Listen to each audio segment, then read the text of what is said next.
One Hindi PYQ series में आपका स्वागत है। आज हम बात करने वाले हैं 2023 के PGT बायोलॉजी लेवल 3 का जो एग्ज़ाम होता है उसमें सेट ए में जो हिंदी सेक्शन दिया गया है उसके क्वेश्चंस हम डिस्कस करेंगे। तो शुरू करते हैं अपने फर्स्ट क्वेश्चन से। और हमारा जो फर्स्ट क्वेश्चन होगा वो क्या रहेगा क्वेश्चन नंबर 31। तो इसमें 31 क्वेश्चन में क्या बात की गई है वो देखते हैं। क्या पूछा गया है हमसे? ये पूछा गया है कि विशेषण के संबंध में कौन सा सही सुमेलित नहीं है। ठीक है, जूम कर लेती हूँ मैं इसको ताकि अच्छे से दिख सके। विशेषण के संबंध में देखो, पहला शब्द दिया गया है भारतीय। पहला शब्द क्या दिया गया है? भारतीय। दूसरा दिया गया है पवित्रतम, तीसरा है प्रिसर्मी और चौथा है आलस्य। तो भारतीय क्या होता है? भारत हमारा क्या है? एक संज्ञा है। संज्ञा है ना, व्यक्तिवाचक संज्ञा है, ये व्यक्तिवाचक संज्ञा और इससे भारतीय बनना है। तो संज्ञा से निर्मित विशेषण, जैसे हम बोले भारतीय सेना ने कूच की, है ना, भारतीय लोग, है ना, तो ये क्या है?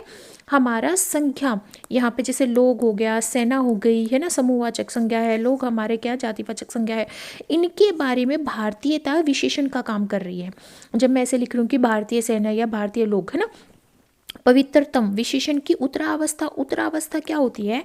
उत्तरावस्था हम वो विशेषण की अवस्था होती है जब हम दो वस्तुओं या व्यक्तियों में तुलना करने के लिए यूज करते हैं। तो जब भी उत्तरावस्था आएगी ना विशेषण की, तो उसमें क्या लगा होगा? तर प्रत्यय लगा होगा। जैसे हम दो चीज़ों को बोले कि ये उससे सुंदरतर, सुंदरतर हो गया, उच्चतर हो गया, इस तरह के जो शब्द हमें दिखाई देंगे। मधुतर, मधुतर हो गया, है ना, श्रेष्ठतर ऐसा होता है, या श्रेष्ठतर है ये व्यक्ति, या मधुरतर। ये जो शब्द होते हैं जिसमें तर प्रत्यय लगा होता है वो उत्तरावस्था को प्रेजेंट करते हैं विशेषण की। तो पवित्रतम यहाँ पे क्या है? क्या नहीं है? उत्तरावस्था नहीं है, तो ये तो गलत हो गया। प्रेषर्मी गुणवाचक विशेषण है, बिल्कुल सही है। प्रेषर्मी लोग हमेशा सफल होते हैं, तो लोगों की विशेषता, उसके गुण के बारे में बताया गया। आलस्य, ये हमारी भावना को व्यक्त कर रहा है, तो ये भाववाचक संज्ञा, बिल्कुल सही है। इसने बोला कि कौन सा सम्मिलित नहीं है, तो बी विल बी या second will be the correct answer. Next देखते हैं, किस विकल्प में शुद्ध शब्द युग्म का सही अर्थभेद नहीं है? शब्द युग्म, शब्द युग्म का मतलब है कि शब्द उसका अर्थ, ठीक है, इस तरह से युग्म बना रखे हैं, उनमें किसका अर्थ सही अर्थ नहीं है इनमें से, ये पूछा गया है। ठीक है, बाजी जो होता है वो हमारा एक उर्दू का शब्द होता है। बाजी का मतलब दाव भी होता है। बाजी का अर्थ दीदी और बाजी की फॉर्म में भी लिया जाता है। वाजी घोड़ा होता है, बिल्कुल सही है। मेद जो होता है वो उसको हवन भी बोलते हैं। यज्ञ, त्याग की भावना में भी हम मेद का यूज़ करते हैं। बलि की भावना में, बुद्धि सरस्वती की भावना में भी हम जग यज्ञ की भावना में, त्याग की भावना में मेद का यूज़ करते हैं। मेघ बादल होता है, ये भी सही है। माणिक्य चर्बी, ये बोला गया। माणिक्य क्या होता है? चर्बी नहीं होता, माणिक्य रत्न होता है। माणिक्य क्या होता है? रत्न होता है, सर्वश्रेष्ठ होता है। लाल रंग का जो रत्न होता है, रूबी जिसको बोलते हैं, वो माणिक्य होता है, तो ये ऑप्शन गलत है। मुक्ता, मुक्ता क्या होता है हमारा? मुक्ता हमारा मोती भी होता है, और मुक्ति क्या होता है? मोक्ष होता है, तो ये भी ठीक है। तो कौन सा नहीं है सही? यहाँ पे तीसरा वाला सही नहीं है। नेक्स्ट है, कौन सा युग्म संगत नहीं है? देखो, भिक्षुक, यहाँ पे संयुक्त व्यंजन आ गया, तत्सम शब्द बिल्कुल ठीक। मस्तक हमारा तत्सम होता है, क्या होता है? तत्सम। मस्तक का क्या होता है? माथा। माथा क्या होगा हमारा? ये होगा हिंदी शब्द, मतलब तद्भव शब्द। खिचड़ी देशी शब्द है, वो आम बोलचाल की भाषा में यूज़ किया जाता है। और अमानत क्या है? अरबी भाषा का, मूल रूप से तो ये अरबी भाषा का शब्द होता है, पर फारसी से हिंदी और उर्दू में आया है, तो अमानत हमारा विदेशी शब्द है। तो संगत युग्म कौन सा नहीं है? सेकंड नहीं है, क्योंकि ये तत्सम शब्द है, तद्भव नहीं है। निम्नलिखित में से किस विकल्प का शब्द संधि विच्छेद की दृष्टि से संगत है, सही है? देखो, पहला दे रखा कुशानन, कुश प्लस क्या होना चाहिए? कुशासन है ये, कुशासन, कुश प्लस आसन होना चाहिए, है ना, आसन है, तो ये क्या होगा हमारा? गलत हो गया। वार्तालाप क्या होना चाहिए? वार्ता प्लस आलाप होना चाहिए, अलाप दे रखा है, तो ये भी गलत हो गया। जानकीश, है ना, जानकी से जानकीश है, तो जानकी क्या थी? हमारी माता सीता को जानकी बोला गया था, तो यहाँ पे क्या होना चाहिए था? जानकी प्लस ईश आना चाहिए था, जानकी ईश होता। लघु उर्मी, लघु प्लस उर्मी, यहाँ पे छोटा ऊ है, यहाँ पे बड़ा ऊ है, और दोनों बड़े ऊ हो गए, मतलब वृद्धि होगी, तो ये हमारा ठीक है, और ये तीनों हमारे क्या हैं? गलत है। नेक्स्ट हम देखते हैं क्वेश्चन नंबर 35। किस विकल्प के समस्त पद में बहुब्री समास का उदाहरण नहीं है? देखो, पहला हमें दिया गया है शेष शाई। शेष क्या होता है? शेषनाग, है ना, विष्णु का जो नाग है शेषनाग, उस पर शाई मतलब शयन करने वाले कौन होंगे? विष्णु होंगे। तो इसने बोला बहुब्री समास में क्या होता है? अन्य पद प्रधान होता है, ना पूर्व पद होता है ना उत्तर पद होता है, अन्य पद की प्रधानता होती है। क्या होती है? प्रधानता होती है। जैसे हमने बोला शेष शाई मतलब सरप पे शयन करने वाला कौन? विष्णु। अक्षपानाथ, शपानाथ क्या है? अक्षपा क्या होती है? रात्रि। अक्षपा क्या होती है? रात्रि। और रात्रि का नाथ स्वामी। नाथ क्या है? स्वामी। कौन होता है रात्रि का स्वामी? चंद्रमा। तो ये भी क्या है? हमारा बहुब्री समास है, बिल्कुल ठीक है। दीर्घ श्वास, गहरा, लंबा सांस। लंबा सांस, अगर लंबा श्वास बात करें तो तत्पुरुष समास भी हो सकता है। और दीर्घ लंबा है जो श्वास मतलब लंबा है, श्वास की यहाँ पे विशेषता बताई गई है कि वो दीर्घ है, लंबा है, तो ये कर्मधारय समास भी हो सकता है, पर बहुब्री नहीं होगा। पाषाण हृदय, पत्थर जैसा हृदय, ये भी क्या है? जैसा हृदय आ गया यहाँ पे, है ना, तो हृदय की विशेषता बताई गई है, तो ये कैसा हो गया? ये भी हमारा कर्मधारय समास हो गया। तो ये कर्मधारय समास हो सकता है, बट ये हमारा बहुब्री समास नहीं है, तो ये ऑप्शन होगा, है ना। आशुतोष का मतलब क्या है? आशुतोष, आशु मतलब जल्दी ही, तोष मतलब संतुष्ट होने वाला, कौन होता है? शिव, है ना। और मंदोदरी, मंदोदरी मंद मतलब धीमा, है ना। और उदरी, उदरी मतलब उदर, है ना, उदर पेट, जिसका धीमा या छोटा है उदर, अर्थात रावण की पत्नी, है ना। पंच सर, पंच सर, पांच है सर, सर मतलब बाण, जिसके 5 बाण हैं। 5 बाण किसके हैं? कामदेव के, है ना, कामदेव के, ये कामदेव है। पशुपति कौन है? हमारे शिव है।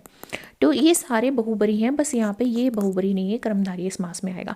नेक्स्ट है, किस विकल्प का शब्द अन उपसर्ग से निर्मित नहीं है? अन उपसर्ग पूछा गया है।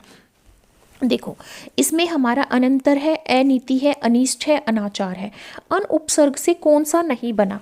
तो देखो, अनीति में अन उपसर्ग थोड़ी ना है, ए उपसर्ग है। इसमें क्या लगा हुआ है? ए उपसर्ग लगा हुआ है। क्या लगा हुआ है? ए उपसर्ग। अनंत में भी अन प्लस तर लिख सकते हैं, अन प्लस ईस्ट लिख सकते हैं, अन प्लस आचार लिख सकते हैं। इसमें अन प्लस तर है, अन प्लस ईस्ट और अन प्लस आचार, है ना। तो ये हमारा इसमें क्या है? ए तत्पुरुष, ए उपसर्ग है, तो ये second will be the correct answer. 37 का देखो, इन निम्न में से किस विकल्प के शब्द विदेशज प्रत्ययों से निर्मित हैं? जब हम प्रत्यय पढ़ते हैं डिटेल में, तो उसमें संस्कृत से उत्पन्न प्रत्यय आते हैं, ठीक है, उसमें उर्दू से उत्पन्न प्रत्यय आते हैं, कुछ हिंदी मतलब देशज प्रत्ययों की भी बात करते हैं हम। तो हम यहाँ पे पहले देखते हैं कि विदेशज प्रत्यय कौन सा है। पलवित की बात की गई है, तो पलवित में कौन सा प्रत्यय है? इत प्रत्यय है ना, इत प्रत्यय है। नीलिमा में ईमा प्रत्यय है, नीली प्लस ईमा, तो इत और ईमा क्या है? संस्कृत भाषा से उत्पन्न प्रत्यय हैं। अड़ियल में क्या है हमारा? अड़ियल में इल प्रत्यय है, या फिर हम यहाँ पे ये भी हिंदी भाषा का है। कसावट में हमारा जो कस प्लस अवट होगा, हिंदी भाषा का प्रत्यय है। रिश्वतखोर और रोजगार, गार और जो खोर प्रत्यय होते हैं ना, ये उर्दू के प्रत्यय होते हैं। ये क्या होते हैं? हमारे उर्दू के प्रत्यय होते हैं।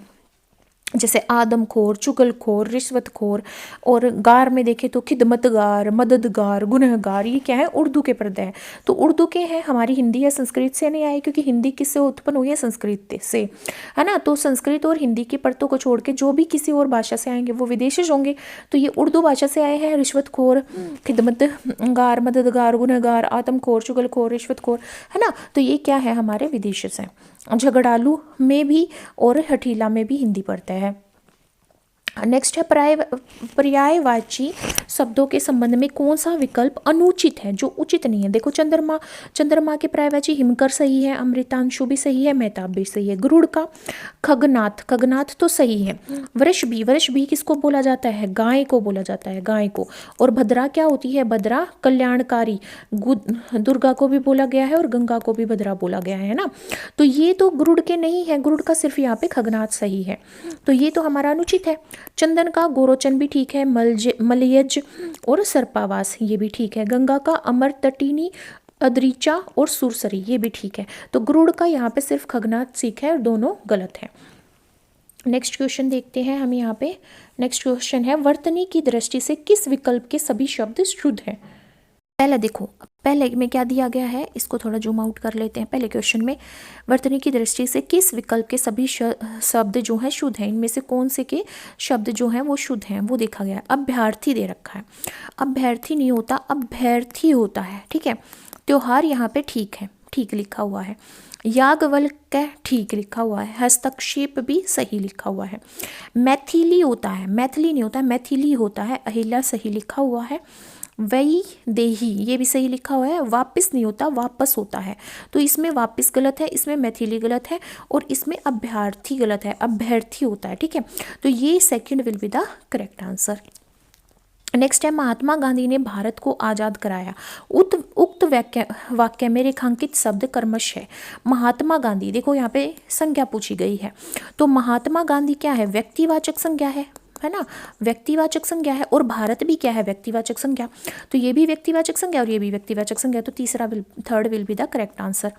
नेक्स्ट है, निम्न में से किस मुहावरे का अर्थ संगत नहीं है। पहला क्या दे रखा है, एक मिनट, फर्स्ट दे रखा है अपने पैरों पर खड़ा होना। अपने पैरों पर खड़े होने का मतलब क्या होता है, आत्मनिर्भर होना, बिल्कुल सही है। अंधे के हाथ बटेर लगना, मतलब बिना प्रयास के कोई चीज़ प्राप्त कर लेना, ये भी बिल्कुल सही है। एक घाट पानी पीना, एकता और सहिष्णुता होना, सही बात है ये भी, है ना। कमान से तीर निकल जाना, किसी का भेद खुलना, नहीं, कमान से तीर निकल जाना मतलब हाथ से कोई चीज़ निकल जाए, तो ये सही नहीं है, यही क्या होगा हमारा आंसर होगा। नेक्स्ट है, क्रिया के संबंध में अनुचित विकल्प चुनिए। कर्म के आधार पर क्रिया के सकर्मक व अकर्मक दो भेद माने जाते हैं, बिल्कुल सही है।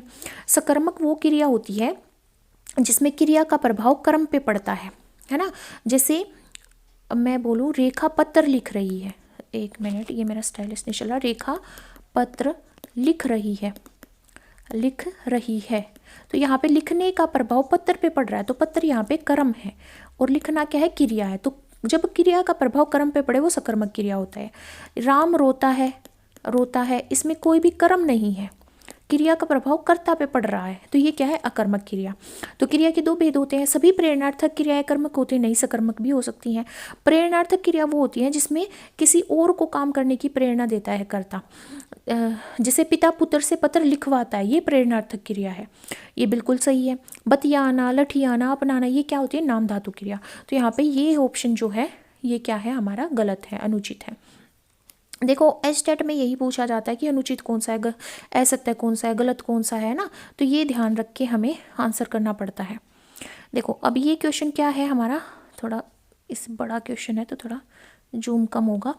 नेक्स्ट है, सर्वनाम के संबंध में कौन सा कथन असत्य है। पहला क्या दिया गया है, प्रयोग के आधार पर सर्वनाम के 6 भेद होते हैं, बिल्कुल सही है, 6 भेद होते हैं।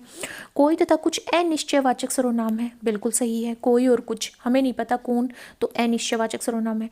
पुरुषवाचक सर्वनाम के 4 भेद माने जाते हैं, नहीं। पहला होता है उत्तम पुरुष, जिसमें जो बोल रहा हो, जैसे मैं, हम, है ना, ये उत्तम पुरुष होता है। एक होता है मध्यम पुरुष, एक क्या होता है, यहाँ पे लिखा नहीं जा रहा, देखो, एक होता है मध्यम पुरुष सर्वनाम, है ना, जिसमें होता है आप, है ना, जिसमें हम आप यूज़ करते हैं, तुम यूज़ करते हैं, जो सुनने वाला होता है। तीसरा होता है अन्य पुरुष, अन्य पुरुष जिसकी बात की जाती है, जैसे वे, है ना, वह, ये, है ना, ये सब हमारा क्या है, पुरुषवाचक सर्वनाम के 3 भेद होते हैं, उत्तम पुरुष, मध्यम पुरुष, अन्य पुरुष। तो ये गलत है।